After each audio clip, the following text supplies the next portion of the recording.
Bismillahirrahmanirrahim.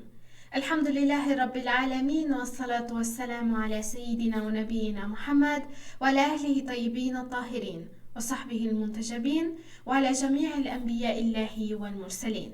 Me emrin e Allahut të gjithë mëshirshmet, mëshirplotit. Falënderimet më të sinqerta janë vetëm për Allahun e madhëruar. Paqja dhe mëshira e Allahut qofshin mbi profetin Muhammad, mbi familjen e tij të pastër, mbi shokët e tij të zgjedhur dhe mbi të gjithë të dërguarit dhe profetët e Allahut xhaleshanhu. Të nderuar dëgjues dhe shikues, ju përshëndes me përshëndetjen e bukur islame. Assalamu alaikum wa rahmatullahi wa barakatuhu. Paqja, mëshira dhe begatit e Allahut qofshin mbi ju. Për ditën e sotme do të flasim rreth temës vepra më e dashur tek Allahu. Në jetën e besimtarit, çdo hap, çdo fjalë dhe çdo qëllim mund të shndrohet në adhurim nëse bëhet për hir të Allahut të madhëruar. Mirpo, mes të gjitha veprave të mira, Islami na mëson se disa prej tyre kanë një pozitë më të lartë, një peshë më të rëndë në peshorën e ahiretit dhe një dashuri më të veçantë tek Allahu i madhëruar. Pyetja që çdo zemër besimtare duhet t'i bëjë vetes është: cila është vepra më e dashur tek Allahu? Dhe Kurani famulart dhe pashtu hadithet e profetit Muhammad sallallahu alaihi wasallam na udhëzojnë drejt përgjigjes së kësaj pyetje, duke na treguar se vepra më e dashur nuk është vetëm një akt i jashtëm, por një harmoni e bukur mes besimit të sinqert, adhurimit të vazhdueshëm dhe moralit të lartë. Profeti Muhammad sallallahu alaihi wasallam ka treguar se vepra e parë më e dashur tek Allahu është namazi në kohën e tij. Dhe profeti thotë që është ndër veprat më të dashura tek Zoti i gjithësisë, sepse namazi është shtylla e fesë, lidhja e drejtë për së drejti mes robit dhe krijuesit dhe drita e zemrës dhe qetësia e shpirtit. Namazi nuk është thjesht një ritual i përditshëm, por një takim i shenjtë me Allahun, një çast ku zemra përkulet para madhështisë së Allahut dhe ku shpirti ushqehet me përmendjen e Zotit të gjithësisë. Allahu thot: Bismillahirrahmanirrahim. Namazi e largon nga veprat e shëmtuara dhe të këqija. Ajeti 45 i surës Ankebut. Kjo tregon se namazi i vërtet nuk ndikon vetëm në jetën shoqërore dhe shpirtërore, por edhe në sjelljen, moralin dhe karakterin e besimtarit. Megjithatë, Islami nuk e përkufizon ose e kufizon dashurinë e Allahut vetëm në adhurimet rituale siç është namazi, agjërimi e shumë të tjera. Një nga veprat e tjera më të dashura për Allahu i madhëruar është mirësia ndaj prindërve. Çfarë thot Allahu në Kur'an? Bismillahirrahmanirrahim.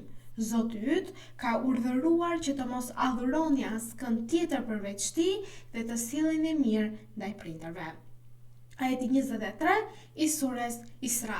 Pra Allahu e ka lartësuar këtë veprim, pra që të sillemi mirë me prindërit dhe e sjell fill pas besimit dhe adhurimit të tij si Zoti një dhe i vetëm.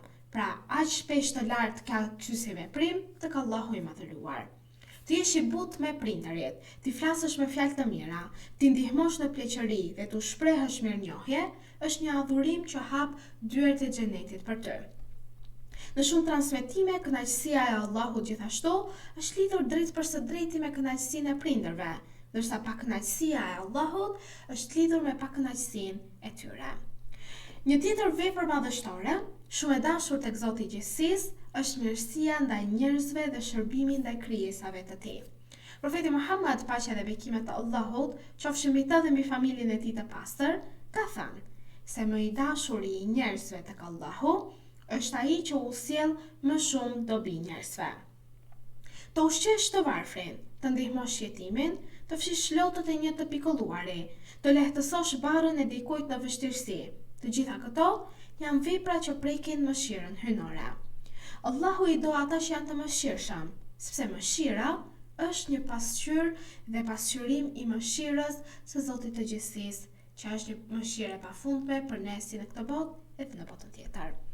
Në literaturat e Ehli Bejtit, familjes së pastër të profetit Muhammad, paqja dhe bekimet e Allahut qofshin mbi të dhe mbi familjen e tij, theksohet se vepra më e dashur tek Allahu është ajo që buron nga një zemër e sinqert dhe që vazhdon me përkushtim edhe nëse është e vogël në duke.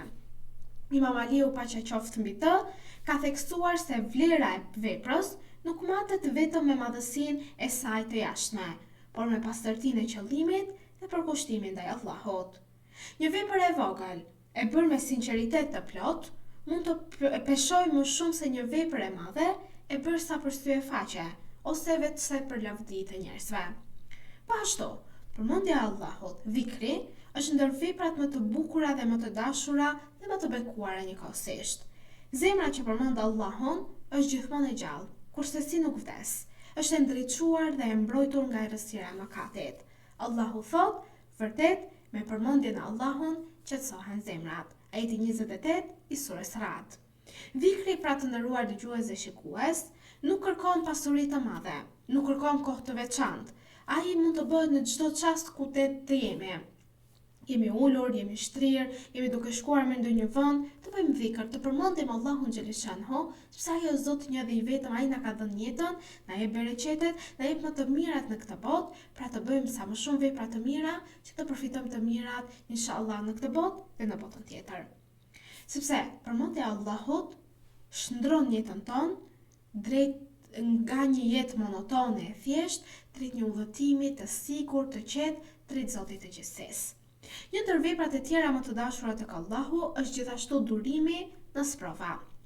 Jeta e kësaj bote të gjithë e dim, kalojmë në gjëra dhe sprova të ndryshme, në vështirësi dhe sfida, por besimtari që duron në këto momente, që nuk e humb shpresën dhe që i drejtohet Allahut në çdo gjendje, fiton një pozitë të lartë tek Zoti i gjithësisë. Allahu i do durimtarët dhe u premton atyre shpërblim pa mas. Durimi nuk është dobësi. Përkundrazi, është forcë e brendshme, besimi i thellë dhe nënshtrimi i sinqert ndaj urtësisë hyjnore.